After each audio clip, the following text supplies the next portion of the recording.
been going on? How you been? And hanging in there, just taking every day, trying to make sure I have enough money to pay for the bills. Are your bills getting you down? That's always getting me down. The problem with having to live by yourself, having to live out from underneath a parent, is that someone else, when someone else is able to take care of the bills and you don't have to worry about it, I kind of miss that. I really miss that. Yeah, it's like the number one cautionary tale that grown people tell children that they never heed. It's like, hey, hey, hey, enjoy being a kid. Relish in it. These things that you think you want to do, you'll have all the time in the world once you get old enough to do those things. Enjoy this, because once it's gone, that's it. See, there's the thing though, is that you're telling them two different things. It's like, yes, you take your time, or pick the flowers, smell them.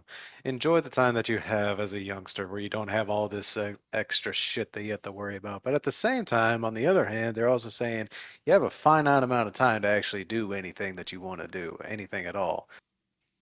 You're limited. I guess you would have to how would I put it? You would have to break it down what it is you're talking about. The stuff that it's like break down the stuff that like children can do when they're kids that you can't do when you're grown that you're going to miss. It's like those are the things that you truly have a finite amount of time to do. The stuff that you're trying to rush to do, the stuff that you see grown people doing, the stuff that you want, it's like you trying to grow up so fast. It's like you can actually wait on that because your body will never stop growing. Time will not stop passing. Right. But your time The as a child can pass. innocence goes away naturally the more you experience. Yeah. What are you talking about? Like what, like a child's Well, outlook on life? if a child's a fantastical minds, like whenever they start to see the world, they keep seeing fairies or monsters in the nights, and then as they get older and experience more, they understand what the minutia of what's going on around them, how it all works, and then it all starts to lose its fantasy. I still see And monsters become in the night. I don't know what you're talking about. you have monsters in your head. I know we both know that. You just still seeing the dogs on the at night on the road whenever we be driving. Hey, the black dog is real. For truckers out there, all my truckers out there, no, the black dog is very real. And it will make you jump. It will Whatever scare you you. do, whatever you do, don't make any deals with the devil. You don't want that hound coming after you. Funny. It's like the black dog is real. The dragon inside the red line energy drink is real. I haven't touched on that since we were in the moving business. I don't think I I ever never watched forgot it. about it. It was such a traumatizing experience. It's like red line is the only thing that they put the responsibility on the customer. It's like they leave a very definitive line when you in every container of Literally, red line. It's like do they not. had they had a measuring stick measurement on the side of the bottle. It's like you can handle this much, and then you have to wait. Right, that's what I'm saying. It's like you stop here. Do not drink past this point at a time. Like you will, if you go past here, you will lift the house, but you will also lose your arms in the process. Is it? I don't know. I don't know. Something about that. It was like traumatizing when I saw it. I was like, really? It's like recommended dosage on an energy drink. I was like, wait a minute, okay. And it's like, I drank the half. I drank the half, and that's when Yeah. I saw the dragon. I was like, oh, Oh, look at from a that distance. thing! Isn't it? Isn't it magnificent? It's coming at. It's coming towards me. Oh, but that's why you have to stop yourself at that line. It's No, like, oh, I don't want to get any closer to right. that. No, and what they don't tell you is that like it's what they don't tell you is that the dragon starts chasing you. That's the first thing that red line doesn't tell you. The second thing that they don't tell you is that it's not a dragon with wings. It's one of those dragons that skate on the air. It's like an aerial snake, like Rayquaza from Pokemon. You're going Eastern on me now. Right. And the third thing that red line does not tell you is that if the dragon catches you, it boa constricts your heart. You have to outrun the dragon. Oh, it boa constricts you and then starts pumping on its own way past what your heart's actually supposed to be able to do. And the fourth and final thing that Red Line Energy Drink does not tell you is that if you are dumb enough to drink, it's like the amount that you drink out of that container is in direct correlation with the speed of the dragon. That's the last thing that they don't tell you. They just recommend you don't drink past that point because it puts the dragon at a decent pace for you to casually, you know, be able to keep going through daily life. I had somebody on one of those moves drink the entire thing in one go. When I tell you he was jumping full flights of steps trying to outrun that dragon and was still afraid he might not be able to get away from it. And I mean full flights of steps, holding furniture. Mario 64 long jumping, trying to stay away from that dragon. Gotta get those combo points up, trying to reach that star. Phase through the wall. He's being chased by a dragon that's shaped like a piano. No, because I remember it's like I drank my half. I left the other half in the truck. And then while I was out when I was like put something on the truck and I came out, I saw it just in the lawn. A completely empty bottle of Red Line. I was like, we all just got Red Line. Whose bottle is this? And I just see him. It's like, oh, it's his. It's like he's just breaking the sound barrier carrying a 3-seat sectional. Jesus. I believe it. I do. It's like, yeah, Red Line's ridiculous. Never going back. Oh, no. That was my first and last time with Red Line. The dragon was very, it was, you know, it was a thing of wonder to see. Do I want to see it again? Absolutely not. Mulan is plenty. Yeah, it's like what? It's like seeing a killer whale in the ocean for the first time, and you just happen to be in the water with it. You don't want to see it again. That close. It's like I survived seeing it once. Why would I press my luck? That kind of reminds me of the guy that lost his pinky to the shark. Just a pinky? Yeah, it's like he was like trying to pick up a shark, and it rolled and snagged his finger and did a death roll. It did like a 900-degree spin. And he was like, I lost my pinky. He was like, oh man, I lost my pinky.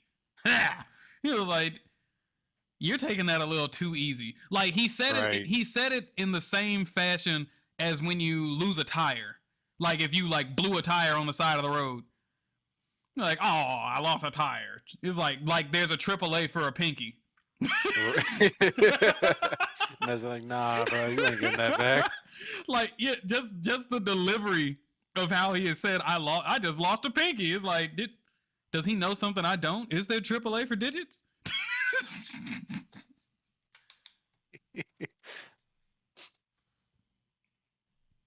What would even go with that? It's like 1-800 stub a toe, 1-800 pinky for less. It's like 1-800 digits. There we go. That's the one. Oh, what were we talking about? The innocence of a child and seeing the fantastical. How did we get from seeing the fantastical? Yeah, that Red Line dragon is something fantastical. Yeah.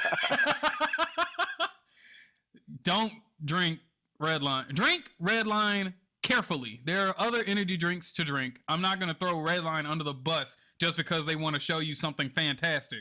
But drink responsibly. That's the rule there. Drink responsibly.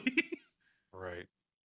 It's like, remember, kids, ride dragons responsibly. Mm-hmm. Now, off topic. What you got? What is it that you were trying to show me? Because you were showing me a video earlier that had nothing to do with the innocence of a child.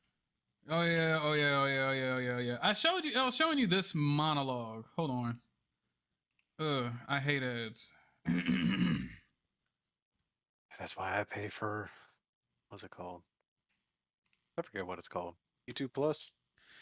No, I had that's it's like I already told you about my love hate relationship with ads. It's like I don't like ads, but I always keep them on for the off chance that they show me something that I did not know existed. That might actually be somewhat of a convenience, or maybe it has something to do with what's going on with me right now. And I can kind of tell when, like, whenever you're talking about something long enough, and then you realize, oh, I'm starting to get ads all over the place showing me, like, showing me stuff related to what I was just talking about.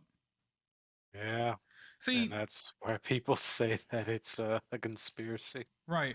And I mean, it's like, okay, look, we know that your devices are listening. We know. Right. We know. It's like It's when it's not a coincidence. We know. But it's it's like when a the it's hmm? when they start showing you ads for things you just talked about Yeah. that it becomes a bit of a worrying. It's like you Right. don't even see it, like you don't even input it on your phone, and suddenly you see ads for something that you were talking about already. Right. But the reason why I leave ads on is because it's like they certain platforms, and it's like certain platforms give you an option. It's like, would you like to see more things about, the things that you're interested in, or would you rather keep it crazy? You like keep it left field and shit. And I say keep it left field because that's the only way I'm going to hear about anything that you're trying to advertise that has nothing to do with what I'm talking about. And that's what I leave ads on for, to tell me about something that I didn't know was going on. Not is like I don't want ads for the stuff that I am talking about. I'm already talking about it. Right. But that's why I leave ads on, because if I go completely ad free, the only thing I'm ever going to see is whatever I think to look up. You can't avoid ads entirely. No. You'll find an ad for something somewhere else. Mm-hmm. Like imagine you're trying to watch a movie on a streaming service that you just don't fuck with normally. Mm. Maybe hop on their free shit for a little bit, but they're gonna give you ads regardless. Now let me see.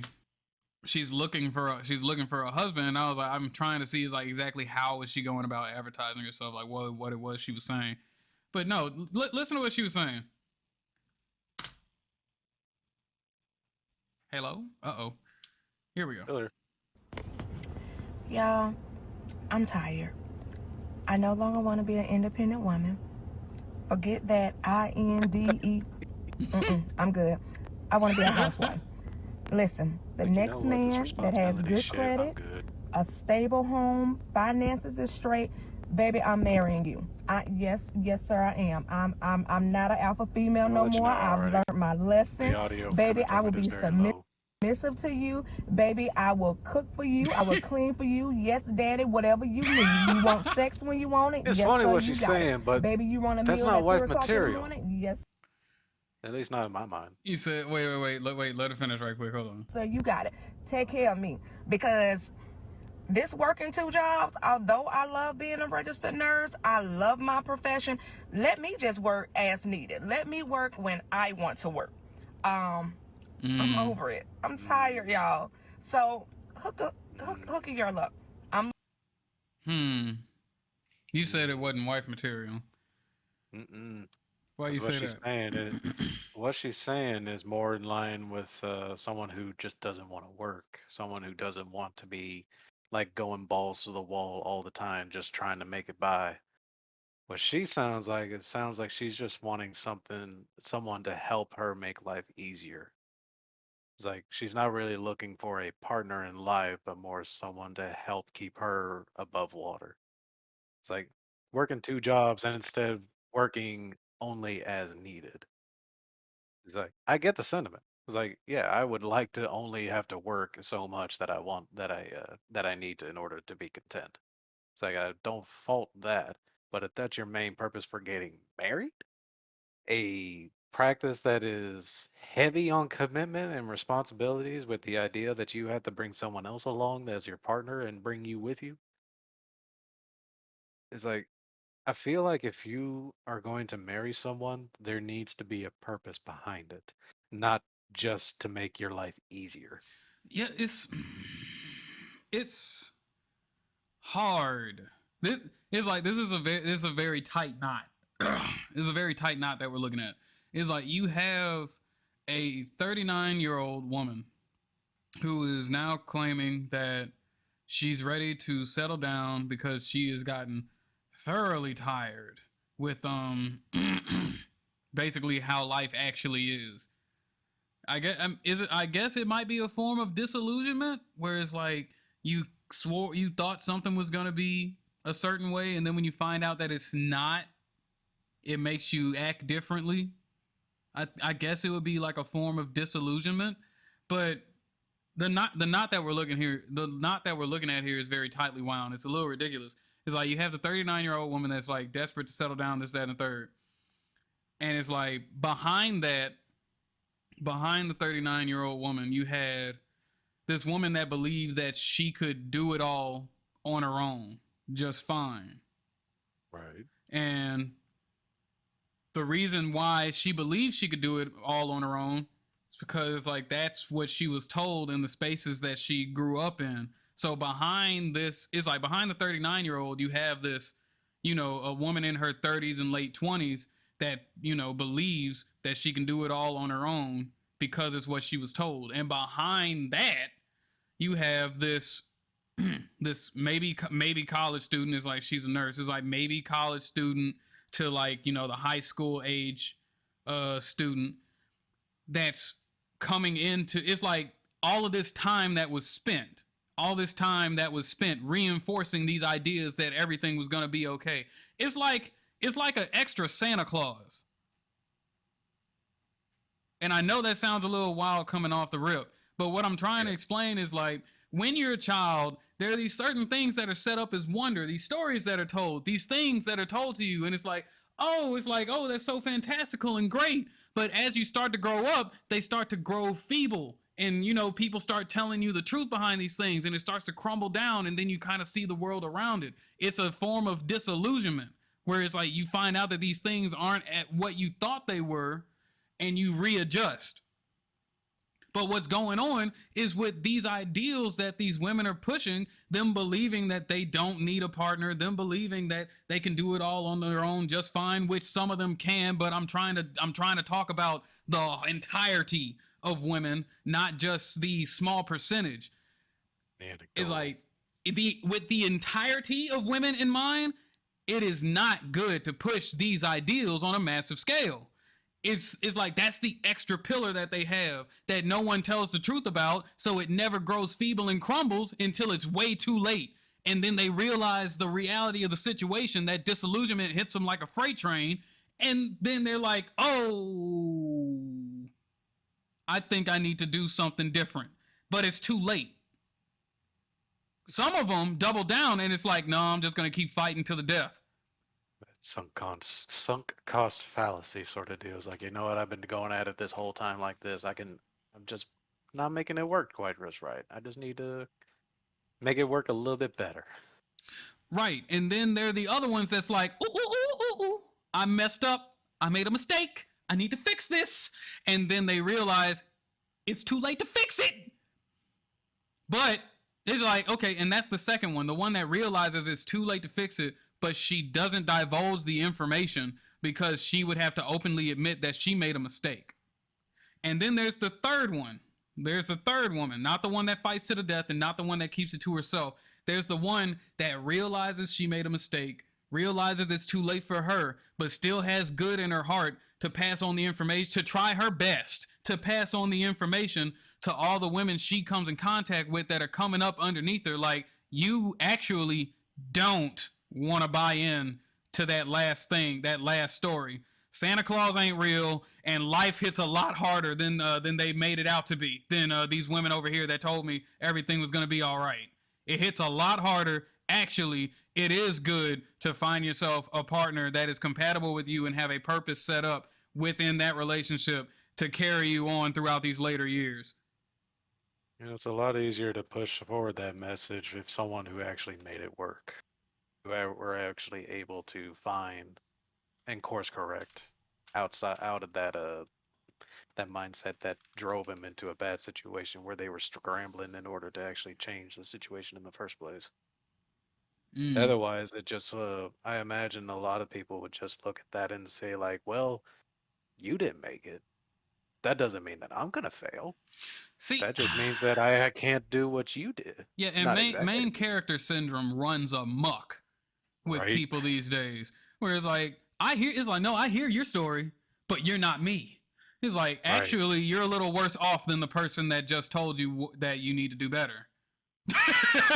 Right. It's like, nah, but I'm overcome. It's like, because it's like God, these people, when they focus on the exception, when they focus on the exception to the rule and be like, this is enough for me to keep going. Dude, how many homeless people grew up to be Tyler Perry? For real. How many homeless people became Tyler Perry? Bro, fuck if I know. I don't know the answer to that. Tyler Perry. That's it. And then, but no. Just because he made it, it's like, nah. He's like, he's not me. It's like, I can still bounce back. It's like, this person got it in the mud and still made it. It's like, this person was able to go and do this and still make it. This person bounced back from doing a 15-year bid and still made it. It's like, why do you have to put yourself under the worst conditions and be like, yeah, I'm still gonna make it? It's like, what? Oh, Lord. But you couldn't take the path of least resistance?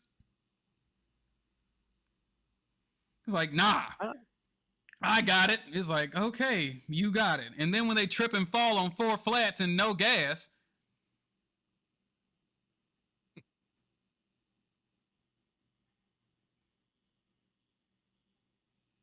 Where do you think that whole main character syndrome comes from in the first place? Watching too much fucking anime.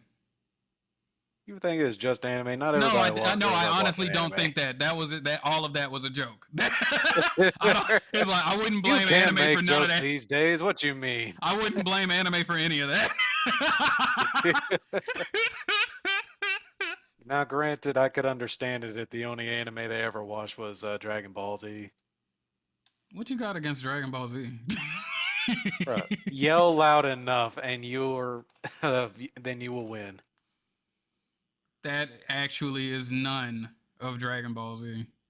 Oh, 5 episodes straight of straight yelling, and at the end of the season, He's they charging up finally his power. win. Yelling the entire time. Well, how much time actually passed in all that yelling? I don't honestly know. I never watched the actual. I only ever watched the abridged. I don't think it's like I haven't found anything on the internet yet that has effectively broken down DBZ time, but I actually was able to figure it out watching Super. Oh, what'd you get? It's the craziest thing. The Tournament of Power is what gave it away. The Tournament of Power is what gave it away. Because I think how long was the Tournament of Power? I want to stop. It's been so long since I watched Super. Hold up. How long was the Tournament of Power?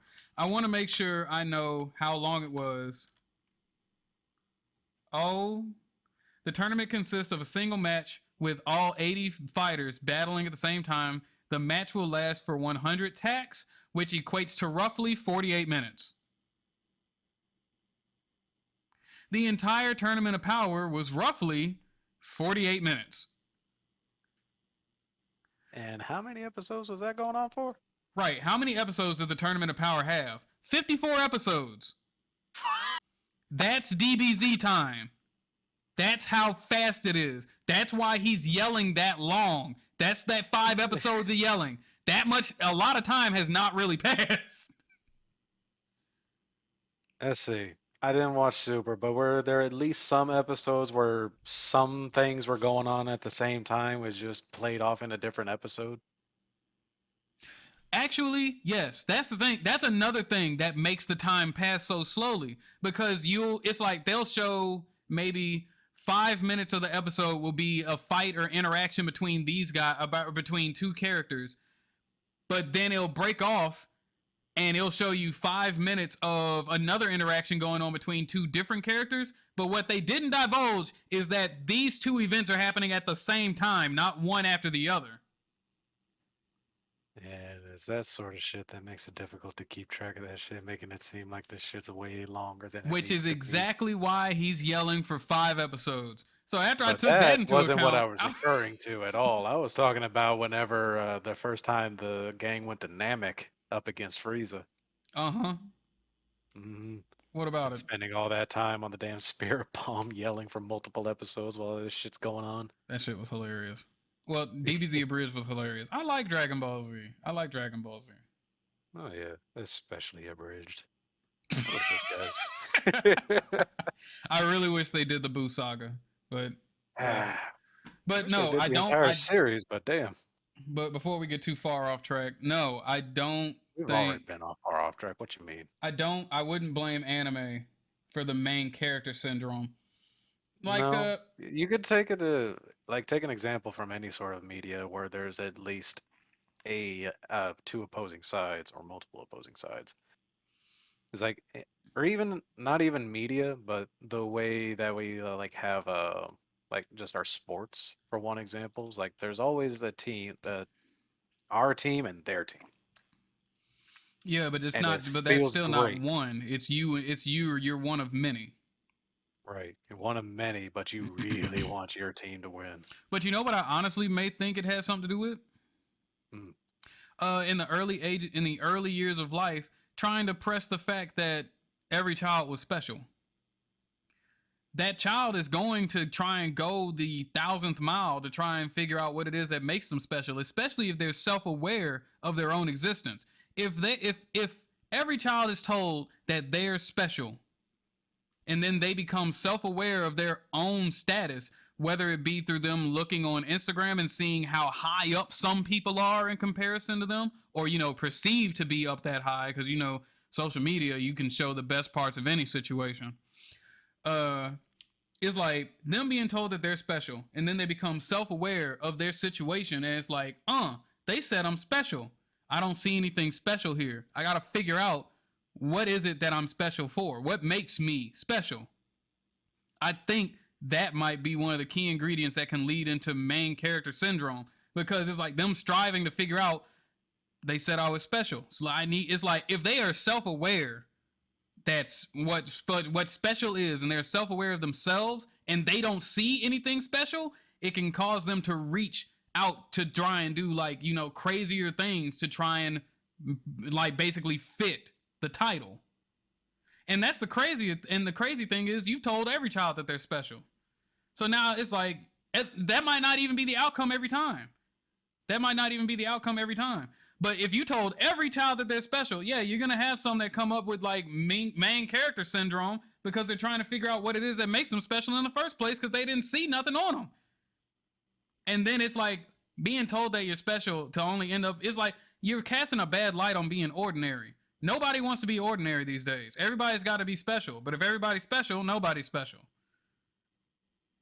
Everything you're saying is correct. The only issue I take with that is I've never seen a parent actually tell their child that they're special.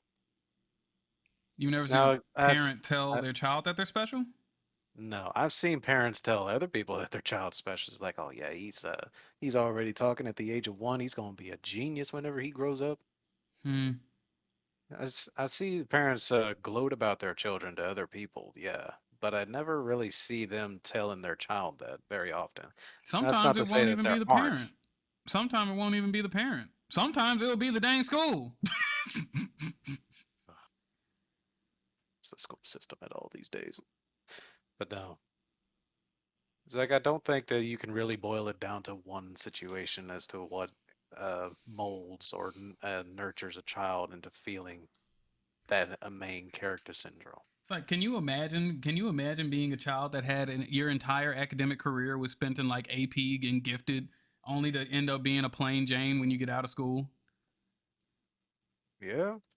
I mean, you've seen a bunch, was it some movies where they depict the old quarterback in nothing more than a retail job. Manager at a retails or working as at a car dealerships. Like they were going to make it big, but never got passed into college. If you don't take that hit correctly, there could be some complications. Yeah. there could definitely be some issues. But I also agree that it should be a good idea to teach, what was it? Be a good idea to teach the children that it's okay to be normal. Because you don't hear any good things about being normal aside from being a part of the community, being part of the sheep, basically. Some people downplay That- being normal. And yeah, it's like being normal is something that's almost sinful. It's like you have to be special. You have to be something different. You have to be.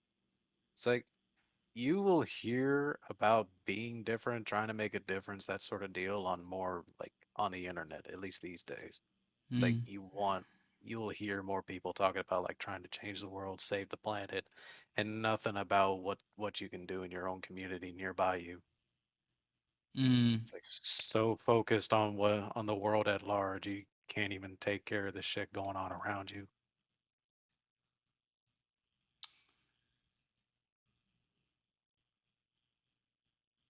I can understand focusing on the small, what it is that you have like direct connection to, what's easy for you to reach.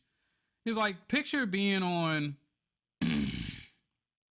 a ginormous boat on the water, just huge ship. All right. And when I say a huge ship, like my chamber has a garden in it, that big.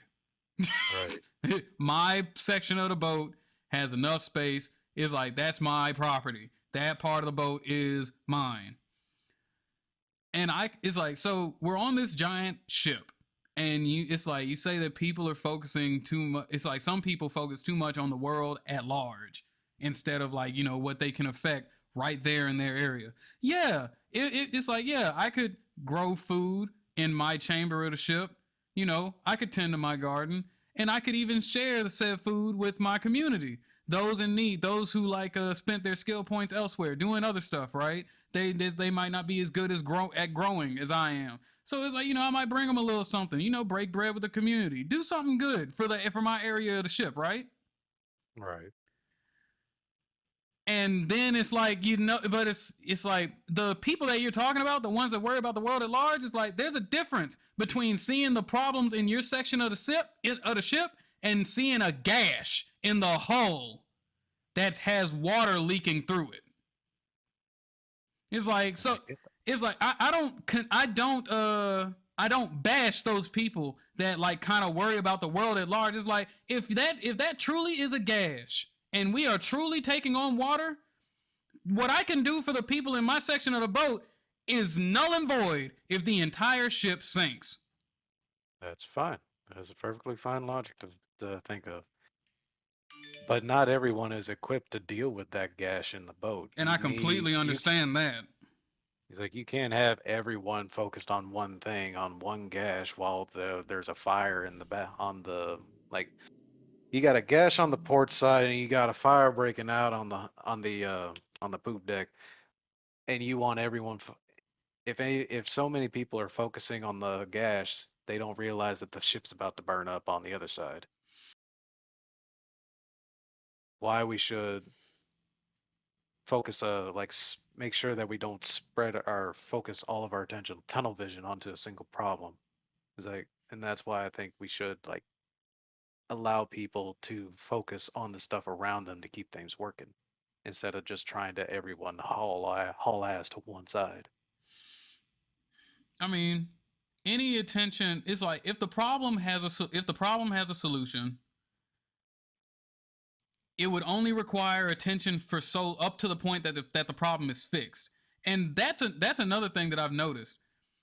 We'll have issues that need to be addressed, but then once it's been addressed, for some reason, they don't disperse. The group does not disband.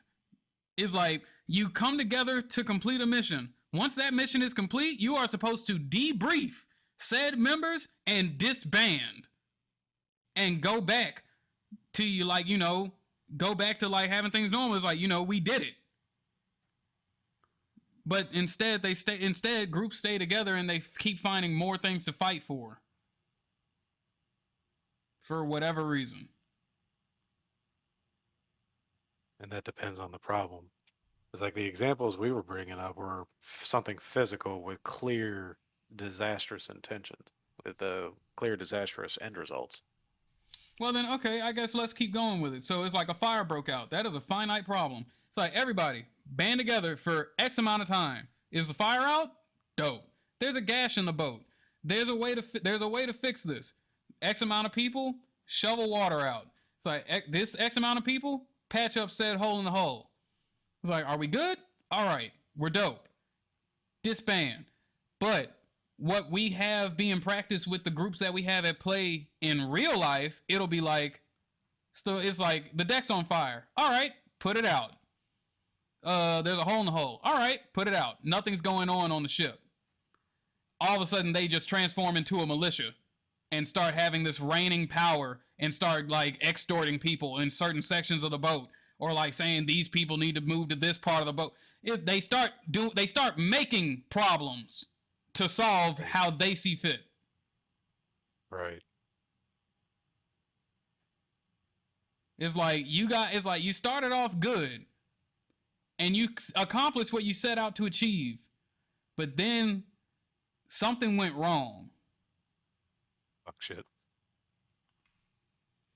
But I completely agree with what you're saying, that people is like, not everybody is built to deal with the big issue. Not everybody is built to deal with the big issue.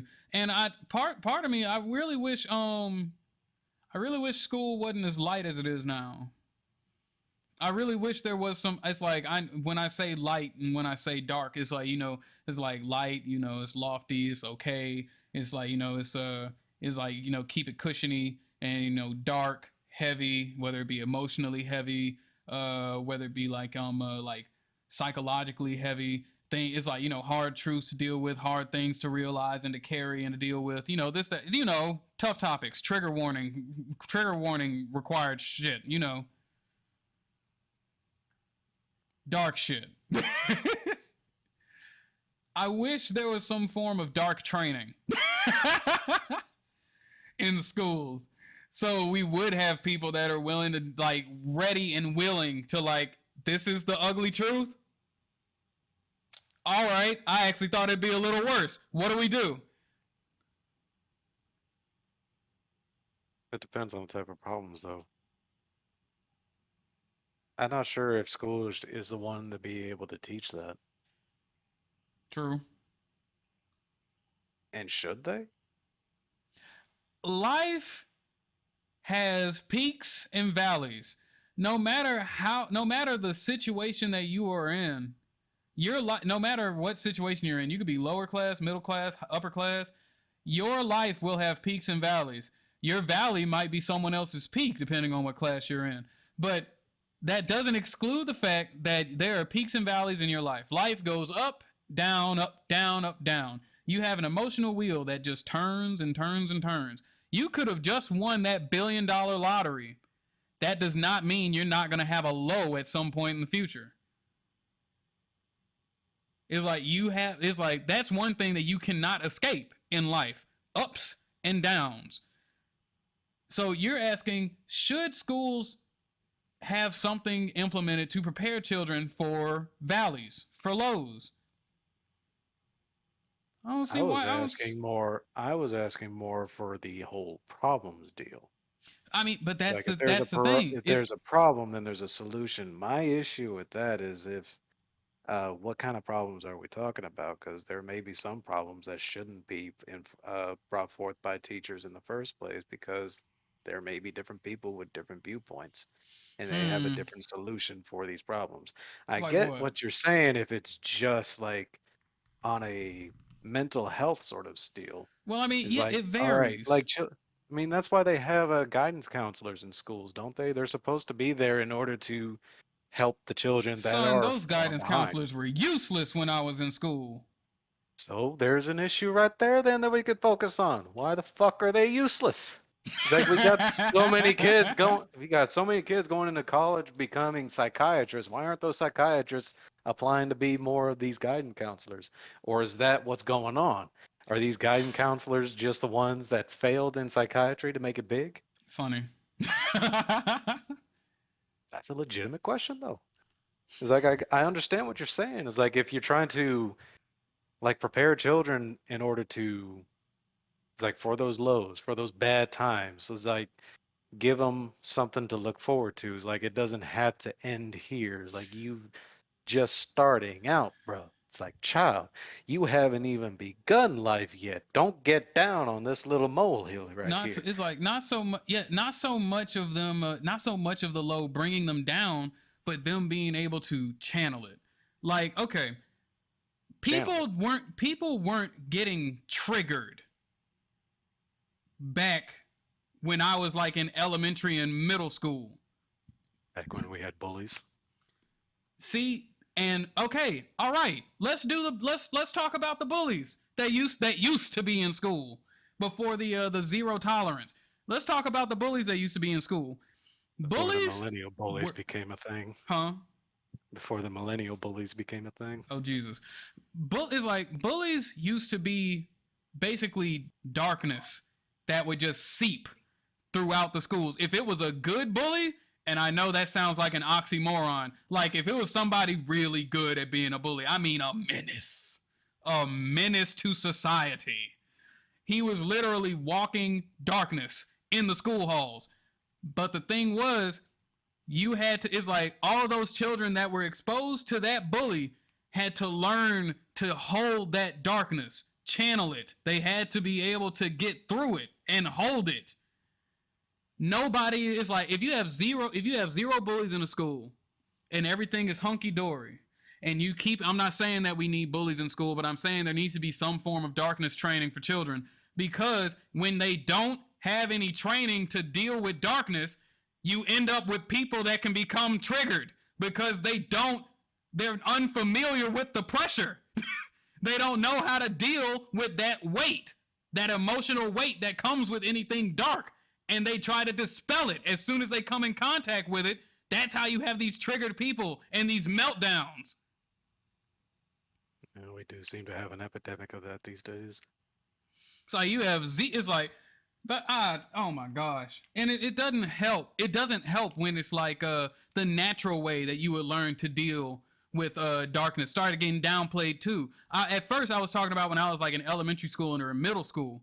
But when I was in high school, it was rule of thumb. It became very normal to shame anybody that was quote unquote in their feelings. Son, whenever something has upset you and you get in your feelings, it's like that's basically your body going through that training. It's like you need to be able to process that shit. But if everybody and their mama has normalized shaming people that are quote unquote in their feelings, people start trying to avoid it altogether. That's not how you adjust. That's not how you do that. Now, can you specify what you mean by in your feelings? Okay, in your feel like okay, maybe you've heard the phrase like you've heard somebody say it's like, oh, you mad? It's like, oh, you big mad. Like trying to play down the fact that the person is feeling anything at all about the situation. Right. And trying to shame them because they're feeling anything at all. So what they should the child in question, the feeling person in question should just be a rock. Exactly. And if they're a rock, it's like you are bypassing the training of dealing with those heavier feelings. You have to get your weight up. And I need people to get their weight up because some of the bigger issues are heavy upon entry. If you have zero emotional lifting power and you're easily triggered and can't handle any type of like harsh reality on anything, you're screwed. Or you end up coagulating with the other group of people that have issues dealing with those heavy issues, and y'all just become one big mess. I'm tired of mess. Hey, you gotta dive into those safe spaces so you don't have to deal with those feelings. Son. Enough snowflakes for create a snow dune. Have you ever been to a safe space? Never. I've never even been to college. I assume that's where all the safe spaces are. I've never been to a safe space. Only ever heard about them. No, look, I just googled safe space near me. I gotta see this. Hold on. Nationalsafeplace.org. Find a safe place. Enter your zip code below. You'll be provided. Hold on. Are they serious? Hold on. Are they serious? For youth, some place to Adults, go, for someone to help. For teens. teens, for adults, for communities. Are they for real? Wait a minute. I don't know. It's like safe spaces, the echo chambers, things like I don't know. It's like these areas, I guess versions of them existed before this point, but I don't think they were as needed when people had more emotional lifting power. I don't think that we were always this brittle. No, but we've also just like haven't really needed to be strong for a while. I mean, I guess not everybody could be like a bodybuilder in emotional strength. Like, it's like, yeah, I guess you're right. It's like there was never it's like there hasn't been that much of a need to be strong. If there was a need to be strong, then you would try to make people strong off the rip. But with there not being a reason, it just became it downgraded to being recreational. I don't know. It's like that's something that you may have to look at to our culture in a whole, that zeitgeist and what it is that we've been doing the past few decades. It's like, has there been a prospective goal for everyone to be raised by? It's like, what is the goal in life for us here in the West?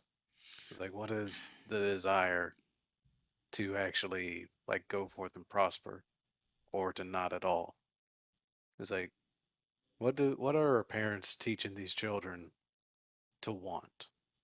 Or alternatively, you could ask, what is it that these children see that they want, that they see other people doing to try and chase after their own goals, whatever they may be? Oh no. If it's like if the question is like what are the children seeing, it's whatever they have access to. I was actually talking to Cookie the other day about mimetic theory. Are you familiar with it at all? Not a clue. I've heard of mimetic before, but I don't hear it often. I got you. It's like we're not doing anything right now. Mimetic theory posits that mimetic desire leads to natural rivalry and eventually to scapegoating. So it's like, I guess the example of like mimetic theory, mimetic desire is like you could see. Let's say that you're a person that's born into the world and you don't have anybody really guiding where it is that the direction you go into. It's more or less up to you, right? Mimetic desire more or less comes into play when like you would see what someone else already desires. It's like mimetic behavior, mimetic desire, the mimetic theory. I'll get to the theory in a second, but like mimetic desire, you see how Google's accent is like, is mimetic desire real? Yes, it's very real. Whenever it's basically like if I see something, it's the same thing like with the cool kids at school. It's mimetic desire. If you have no real direction and you see something else that someone else desires, and you see that they desire that thing, it's like you may begin to desire that thing as well. Or it's like if that's the thing to do, what they're striving for, if that is the thing to do in your area, you may strive to do the same thing. They say children are so impressionable. What are they actually talking about? It's the things that they see. Right. Like you can tell a child something, but do something else entirely. They will see what you do and go off that more easily.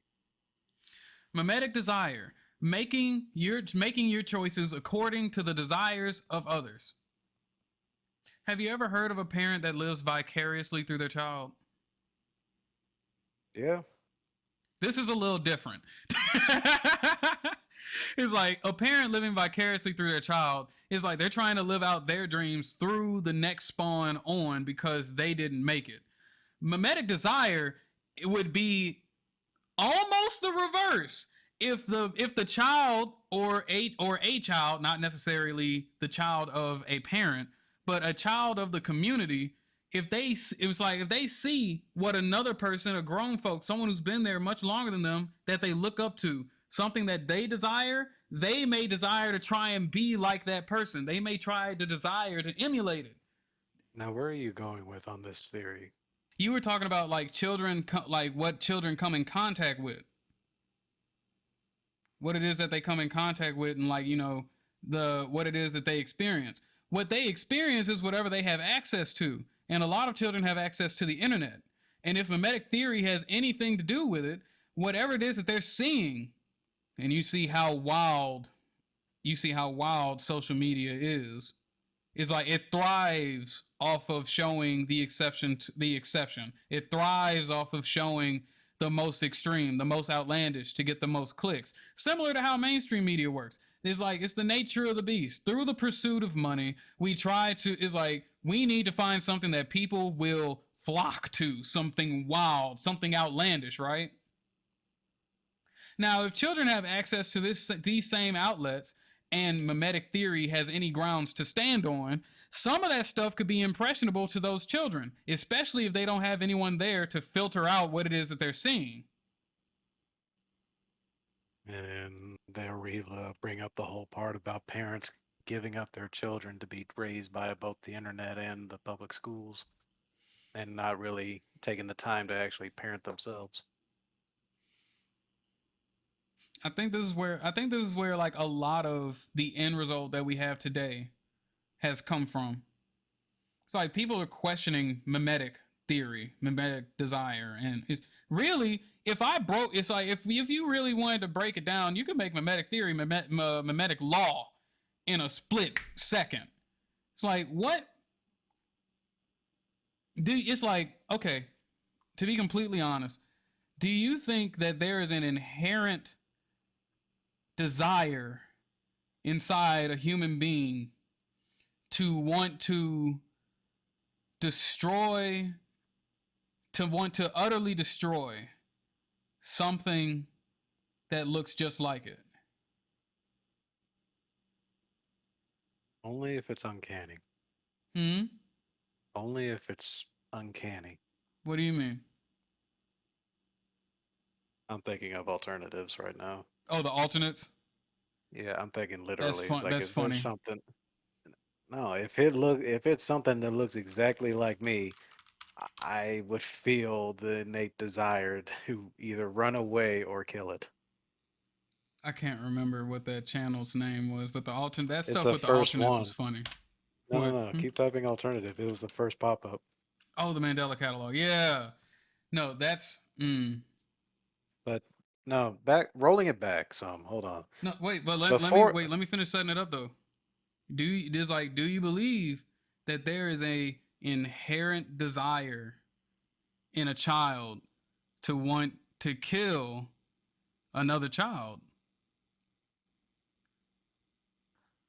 I don't think the inherent desire is that they kill, but that they don't understand what killing is and therefore don't know when to stop. I call bull. Now, I'm not saying that like every child knows the weight that comes with killing, but the example that I'm talking about is like, if I think you could push mimetic theory to mimetic law in a heartbeat, if you wanted to break down the age of the participants in gang violence. It's like, what is it that this child has seen that has led it to desire a life in the streets where part of said life is taking the life of others, in particular others that look very similar to it? And off the cuff, I would say the people that are around that child, the ones that the child look up to. And I don't think that they've necessarily taught this child this, because they acted it out. Exactly. All these children, in fact, it's like more often than not, what they are told is that you don't want to be a part of this. It's like, don't do what I'm doing. The saying that I keep hearing tossed around all the time is, don't is like, do as I say, not as I do. You could bump mimetic theory up to mimetic law in a heartbeat. And it doesn't even have to be that aggressive either. You could just see the hypocrisy that comes from smoking parents who tell their child, it's like smoking in the house, telling their child, "You don't want to keep doing this. It's like This smoking is destroying bad. me. It's like, do as This is I giving me say. cancer right now." He's like, do as I say. Like there's another not as tumor I right do. there. It's like you're coughing up a lung right now. Right. Yeah. The conditioned hypocrisy. Rolling it back real quick, I do recall what it is that I asked that got us onto this mimetic theory in the first place. I had What? asked the questions like, what is the collective desire in the West right now? And we had gotten onto that mimetic theory about what these children actually see. Well, I mean, Like- anytime that you've seen a community come together behind any combined front, George Floyd. I was going to bring up the flood in 2016 that happened in the South. That's a good example. It's like anytime you see them come together, it's like you kind of have an idea. You can kind of see the goal for the time right there in that moment. Like when the war on terror broke out with 9/11, never forget this, that, and the third. Yeah, there was a clear issue and a clear solution. Varying scales of community. But to talk about the U.S. as a whole, what has its overall goal been? Outside of the cliche things that they say, pursuit of life, liberty, and pursuit of happiness, something like that. Right. The American dream, whatever have you. And I think people really take that about as what's the word? What's the word? Seriously? Is it like passe? What is it? Blase. It's like they take it as lightly as they take the Pledge of Allegiance. It's like it kind of just became a thing that you said, and then it became whether like you stood up for it or not. And it's like you knew the words and you knew what you were saying, but it's like as far as it having like any type of like real grasp and meaning with you when it was said or when it was heard, yeah, it was kind of like just Real quick. BLASE.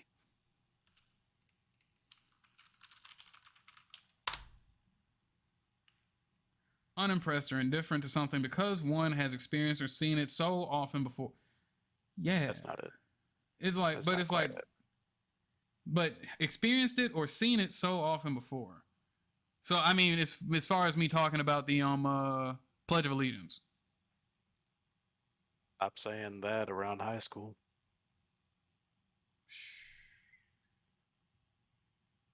But it's like it's not really the word of what I'm looking for as far as No. trying to figure out like the goal of the U.S. as a collective. It's like I don't. It's like maybe if war were declared, it's like they kind of have one, so they band together. But in a day of peace, I couldn't really tell you. There may be I'm not sure if you could call that a symptom or a cause. Something in between. It's like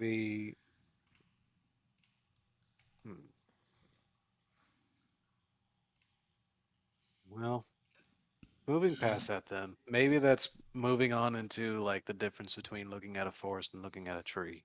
It's like seeing an entire canvas instead of looking at a small section on the painting that you need to work on. That might be, or looking at the whole ship that's burning and not looking at your one spot where there's a hole in the wall. It's like that may be something that is too big to really like fix on a single person scale. What? It's like the desire of an entire country, especially in the West, is not something that's very easily done, especially whenever the West has the saying. It's like the pursuit of happiness, your desires, what have you. It's very, in another way you could say, is like, do what you want. Just don't get in anybody else's way. Anybody else's happiness.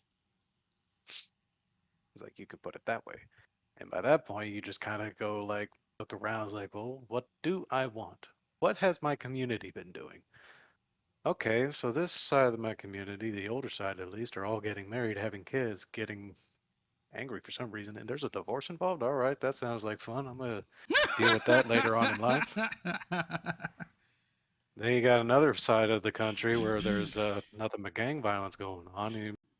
It's talking about like you got one side of the community, the Just children talking growing about, up you in know, a, growing up, having marriage, like the marriage, divorce, children, this, that, and the third, da, da, da, da. Then you have another group where it's like thriving in gang violence.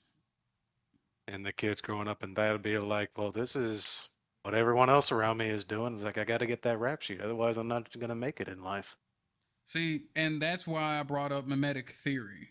That's why I brought up mimetic desire. And It's it like, makes sense if you boil it down to what's going on around a child growing up. It's like they follow the people that they admire or the ones that they are closest to. But that may be just a symptom of how we are as a species. Like we're very sociable creatures. We want to be part of the group, the tribe, that tribalism ideology. um, every time we talk about how humans are, or like it might be like just kind of like a part of being human, I immediately grow. Sometimes I grow tired. It's like, when do I finally start to fit in and fit the build? It's like, really the only thing I have for me is gaming and music. That'll probably be it for me. I was indifferent when I found out that there were other gamers when I was growing up. I was indifferent when I found out, it's like, oh, there's a community of people that actually get down how I get down. It's like I was more or less indifferent because it wasn't really affecting my experience as a gamer. And then it's like, Right. yeah, you can play with other people, and like in today's gaming, it's kind of hard to go to take two steps without having like the next big multiplayer game come out where you're playing with other people and you would need other gamers in order to fully experience the game. I still never gravitated towards it. And then like when it came to music, my interest in music was from my earliest years in life, and me seeing any type of success from music, or me seeing any type of like other person with an interest in music, or being in a group of people that kind of had an interest in music, it didn't directly affect me. It's like I didn't feel more at peace because I was surrounded by people that had similar interests as me. But you are not the norm. You are anecdotal. No, But I was just saying that like I get tired every time we land on something where it's like, you know, humans tend to be like this, and it's like, I'm more Right. alien than I thought. But then on the other side of that is like you got so many people saying it's like you have to be special. It's like what's special about you? What separates you from everyone else? And then you can take pride in that is that you just don't feel the need to be a part of any social group, even if it's in your same interests. In that case, use me as the example of being special is not all it's cracked up to be. It's like you don't have to strive to be special because being special ain't all that. Right. There is merit in being content with normal, at least in my eyes. It's like, Yeah. what is so wrong with being content?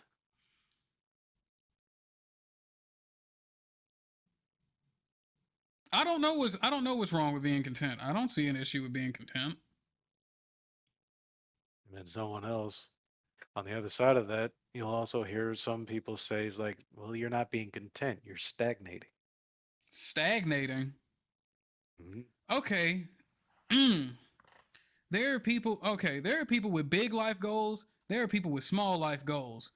My life goals, what I want to achieve with my life takes more years than life I have left. It's like I can only prepare my life goals so far before I have to trust it to somebody else to finish it after I'm dead.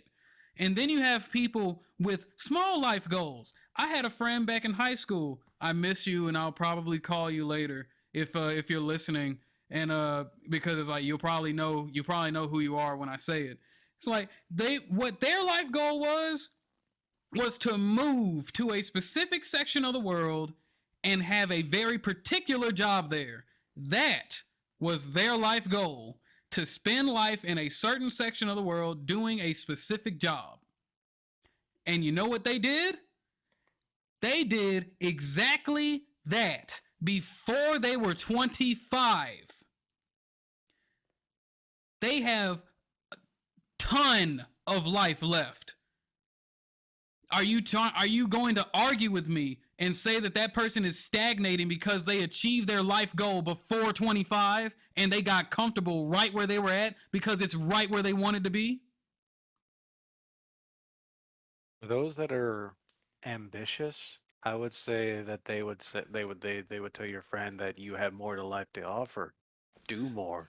You've completed your goal. Now move on to the next. And those are the type of people that I worry about. It's like the ones that live on that road of it's never enough. There's things that you can pursue in life where it's like you might be like, as soon as I get to this, things will be better. As soon as I get to this, things will be better. As soon as I get to this, things will be better. And you haven't realized that you are on a road that goes on forever and it will not be enough. Right.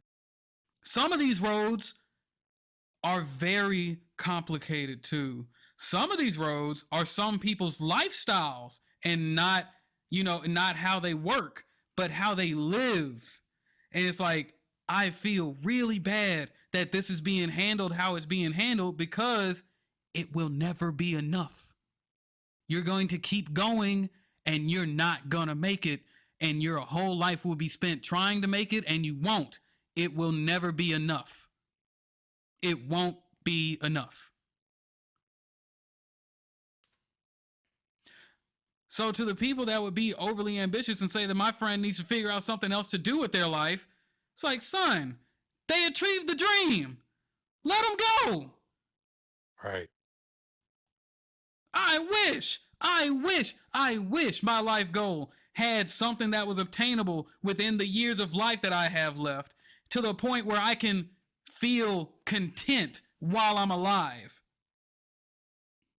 It's like, no, I have to keep striving every single day to just try and chip away at the workload so the person after me, after I die, doesn't have to work as much. Not me. I don't get to stop. What is that saying?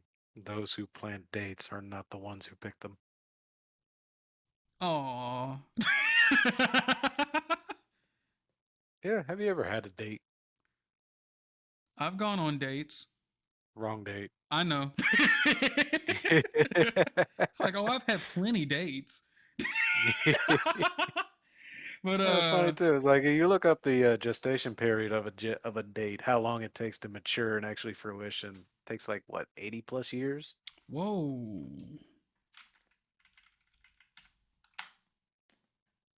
But no, I've never had a date. Me neither. But as long as it takes to grow them, that'd be some. It seems like something interesting. That'd be something to try one of these days. Mm. Does it show?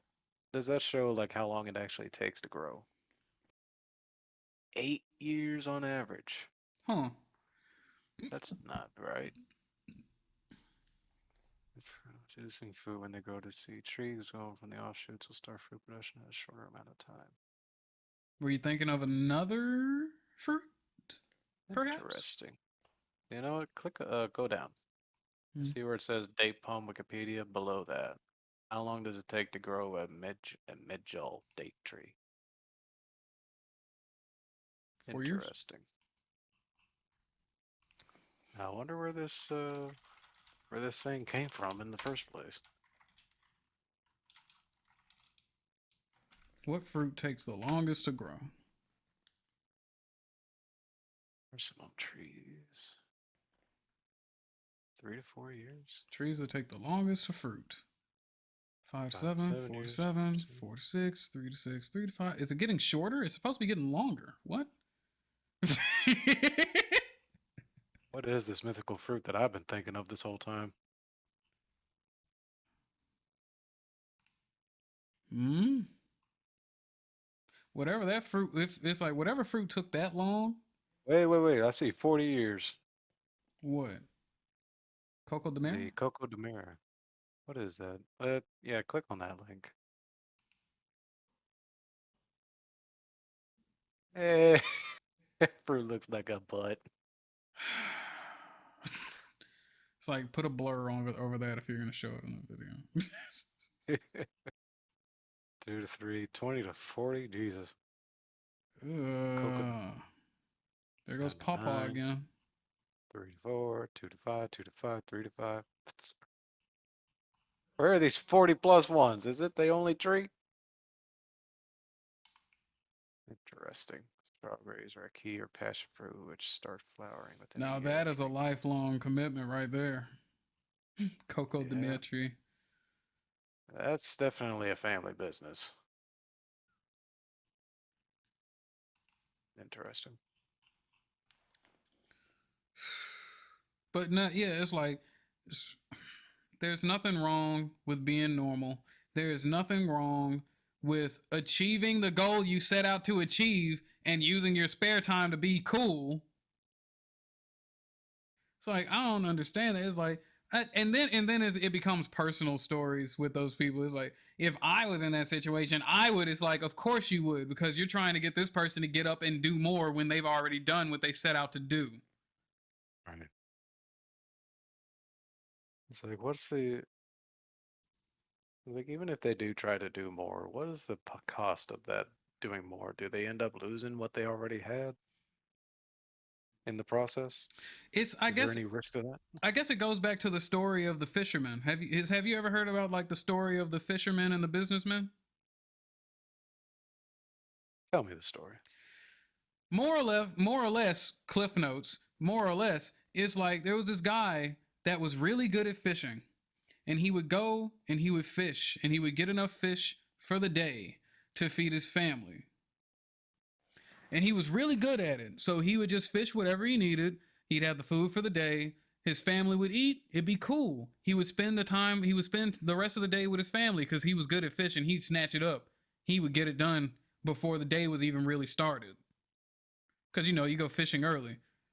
So he would go out, he would catch what he needs for his family that day, and the rest of the day he would spend with his family. They have food, he's provided for them, and where they live, everything's being handled.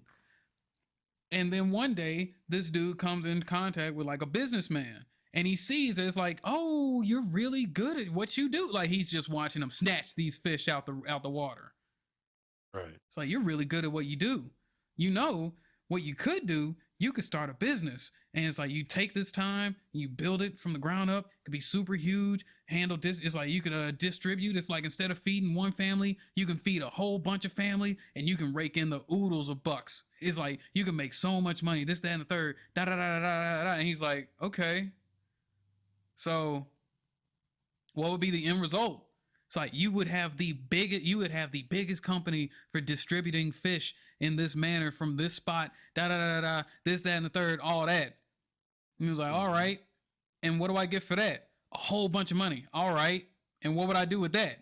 It's like after that, it's like you would be able to retire. And what would I do when I retire with all that money with that after that business? He was like, well, you could spend it with your family.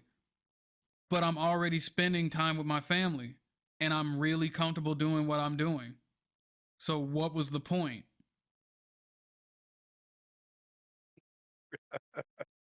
Funny how it loops right back around. Right. It's like why did you show up and say that I need to do all this extra just for me to get back to what I'm already doing?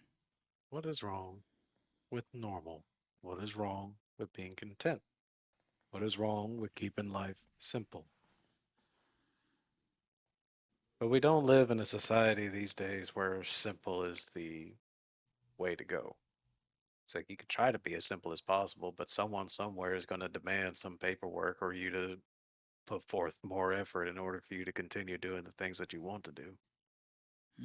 the bills that you have to pay, the forms you have to sign in order to drive a car, just to get to work that you need to go to in order to pay those bills so you can live in the same house. Hmm. I mean, you do what's necessary. In that story, what was necessary of him was to go and make sure that there was enough fish for his family to eat that day. Right. And lucky for him, he enjoyed what he did. So, I wake up, ass crack of dawn, I go out to the water and I start yanking them things out the water. It's like I Right. enjoy the process of me yanking them things out the water. Right. And then I get to go back and show my family. I yanked some more of these things out the water. Y'all ready for breakfast? And they get to spend the rest of the day together, just kind of going throughout life.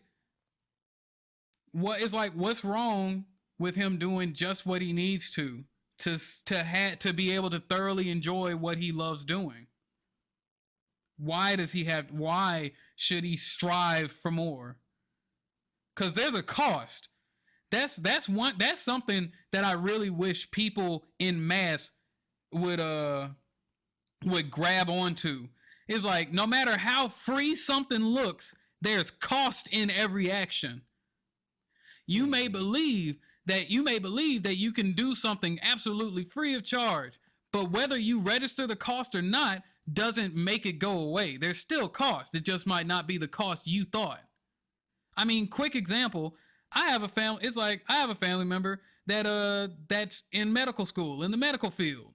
Now, the cost, of course, would probably be what? The money that it costs to go to school, right? Right. Outside of that, there is still cost to that action. That family member can't see their family whenever they want. That's extra cost. It's like, you don't get to go see your family whenever you like. You got school, and a lot of it, and it's hard, and after that, you got residency. After that, you got them extra long work hours. You started working, you still trying to pay off that debt. It's like all of that came at the cost. It's like, yeah, you made it not only through school, not only through college, but you knocked out medical school too. Yeah, you're that high up. And now you're a doctor. You are now one of the higher people in society. You have a PhD on your name, and that thing don't come easy.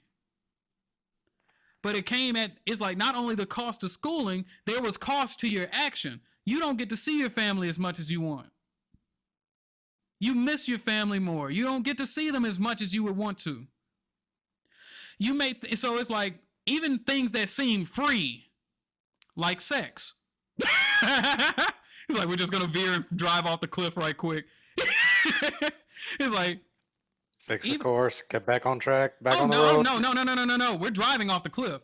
It's like, even Oh my if God. it's like sex, you may think that sex comes at the cost of nothing. I don't know what led you to believe that. Maybe because it's so free, you can just go bump in the night at the club or something, one night stands, this, that, and the third, and completely forget the person afterwards. And if you just completely turn out to be STD free upon checking, then yeah, clean bill, right? There's costs that you haven't even registered to having a whole bunch of frivolous sex. It's like, it took forever for people to talk about pair bonding. It took forever.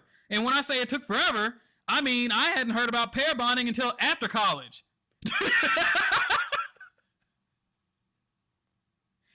It's I'll like, veer us back on course real quick. I just want to add in one little tidbit on the doctor deal. It's like, you're on call all the time. It's like, you don't get a break. You are stuck as a doctor at that point. the block is hot as long as you're breathing. Mhm. So it comes at a cost outside of student debt. But that was the goal, to be a doctor. Yeah, no. I don't fault the person, because it's like, that's what they wanted to do. Please achieve what it is that you want to do. It's like that's why I say college isn't mandatory for everybody. The rule of thumb back when I was growing up was that it is mandatory. Go to college. You have to go to college. It's like, what if what I want to do doesn't require college? You still should go to college. Wait, for what? For what? Yeah. What? For what exactly? You keep hearing it about. At least shit, when I was growing up, at the very least, what I was told wasn't so much college, but get an education. Like education doesn't exclusively refer to college. Like you could still go to trade schools and learn a trade, learn a vocation, a skill set that is highly sought after. That can also be considered an education. It's like there are multiple paths besides college, which honestly seems more like a scam these days. Especially when you accumulate so much debt and there's no real guarantee that the masters or whatever like course that you're like what you desire will It actually doesn't. get It's you like a it well-paying doesn't job. guarantee you a spot in the field that you went to school for.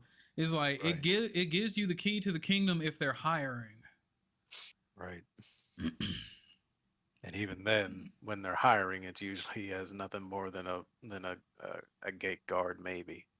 But so I can only say so much about that because I chose as like a backup plan if everything that I'm trying to do just goes tits up. I chose fields that other people either didn't know existed or wouldn't really go to. It's like if all else fails, it's like I chose fields where it's like no, I have a place to land. It's like I chose the big targets that people really don't see.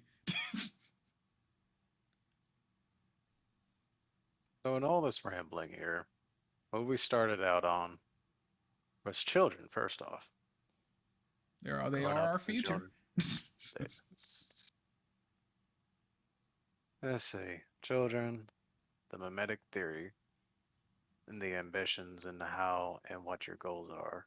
Or like how different people have different goals and one should not like push in on someone else's goal just because that person doesn't see it as enough.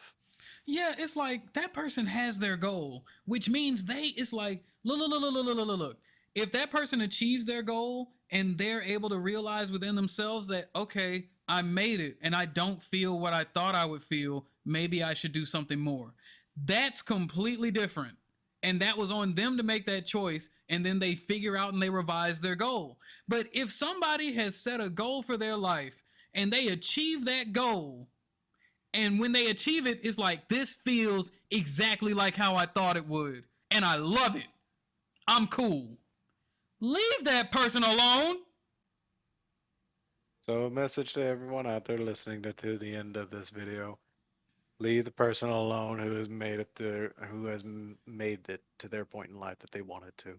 If they actively have made it to where they want to be and it feels exactly how they thought it would and they are completely content, why would you bother them or try and talk down on them? It's like they made it to the finish line before you. If anything, you're jealous. Well, no, not really. It's like I hate when people like toss that on people. It's like, oh, they're just jealous. It's like, no, leave that person alone. It's like not everybody has to have the lifelong struggle that you're putting yourself under to try and keep going, and you don't really know where your finish line is. Right.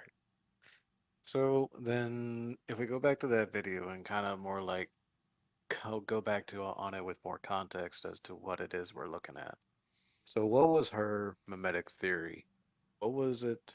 It's like you had mentioned that she had grown up around a bunch of women who said that I would assume, just based off of that one video, that she grew up around people that told her that her life goal should be to be an alpha woman, to be an independent woman, to be the one that makes all the money for herself. Yes, she was born into this world and mimetic desire took place. What was around her?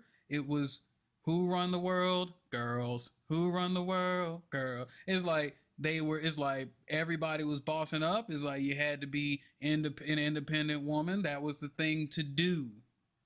It was the thing to strive to be. And she took her place and decided that that's what she was going to strive to be as well. Nobody was talking about the cost of the action because it's like you can't always see the cost. Sometimes you have to go through it to find out what the cost is. But shame on you if you don't divulge what the cost is to the people coming up behind you and you just let all of them walk off the same cliff?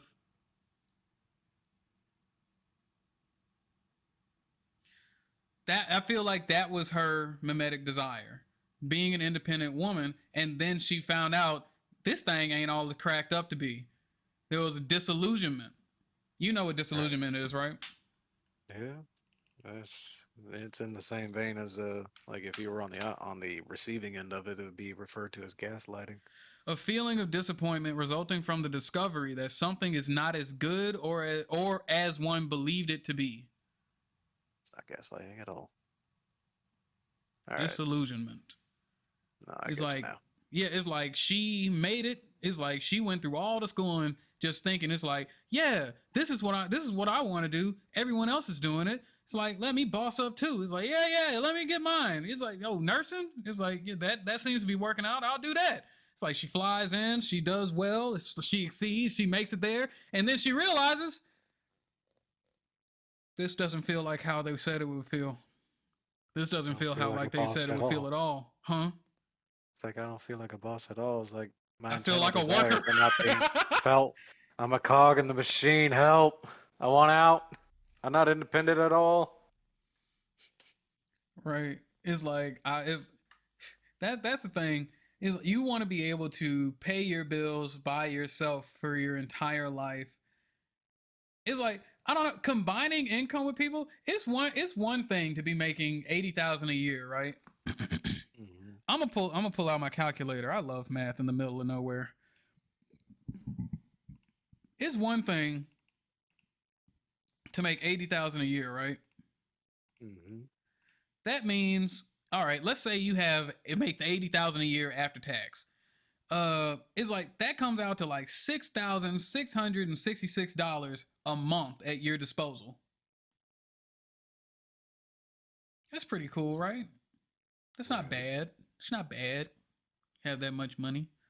But it's like, but just off of having one person, if you have a person that makes the same as you, like let's say it's like, it happens. People bump into their significant other at work. It happens sometimes. And y'all make the exact same amount of money, 80,000 on 80,000. That means that together, if y'all are working together, y'all have $13,333 at your disposal every month. Right. You can't beat that with a stick. That is like, that already makes it significantly easier. And they have women in mass striving to be by themselves, which means that they are pushing up how much they are making. They're trying to get as much money as possible because they want to be able to do it all by themselves, which really the ambition and drive is not something to look down upon. That's actually really good. That's cool. That's cool. That's cool. If you have the drive and you want to strive, by all means. But the reality of it, how much it costs to actually live comfortably, whatever comfortably is, because that varies from person to person, right? Right. The cost it actually takes to live comfortably, and then for you to still be able to accumulate enough money to carry you to your death. With those bills knocking on the first of the month every month, you will be hard pressed unless you have a life that that has a low bar, a low cost of living. Right. I mean, I have a low cost of living. It's very easy for me to be content. Super easy. Any striving that anybody sees me do, it's all going toward that greater cause that I'm working for that actually has very little to do with me in the grand scheme of things. It's like my cost of living, I'd be fine. How much? Hold up. If you make 40,000 a year after tax, that's 3,333. Okay, I would need a little more than that.